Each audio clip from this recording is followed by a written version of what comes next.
Hi అండి, అందరికీ నమస్కారం అండి. ఫ్రెండ్స్, ఇప్పుడు అందిన వార్త.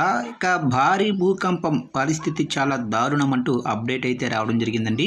అయితే ఇందుకు సంబంధించిన వివరాలు అయితే మన వీడియోలో తెలుసుకుందామండి. ఎక్కడ ఏంటి అనేది క్లారిటీగా తెలుసుకుందామండి. వీడియో మాత్రం పూర్తి వరకు చూడండి ఫ్రెండ్స్, అప్పుడే మనకి పూర్తి సమాచారం అయితే తెలుస్తుంది. లేట్ చేయకుండా టాపిక్లోకి వెళ్ళిపోదాము. ఇక మయన్మార్లో మంగళవారం రాత్రి భూకంపం సంభవించింది.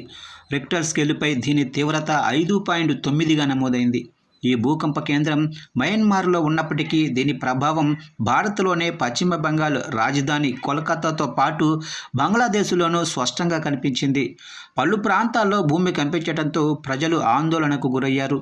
అందుకున్న సమాచారం ప్రకారం మయన్మార్లోనే మాంగ్వే రిజియాన్లో యోనాంగ్యాంగ్ పట్టణానికి 95 కిలోమీటర్ల దూరంలో భూకంప కేంద్రం ఉన్నట్లు గుర్తించారు.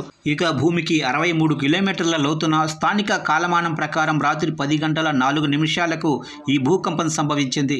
ఈ భూకంపం వల్ల ఇప్పటి వరకు ఎలాంటి ప్రాణ ఆస్తి నష్టం జరిగినట్లు సమాచారం అయితే అందలేదు. అధికారులు పరిస్థితిని సమీక్షిస్తున్నారు. సోమవారం అండమాన్ నికోబార్ దీవుల్లో కూడా 4.6 తీవ్రతతో భూకంపం వచ్చిన మరుసటి రోజే మయన్మార్లో ఈ ఘటన చోటు చేసుకోవటం గమనార్హం.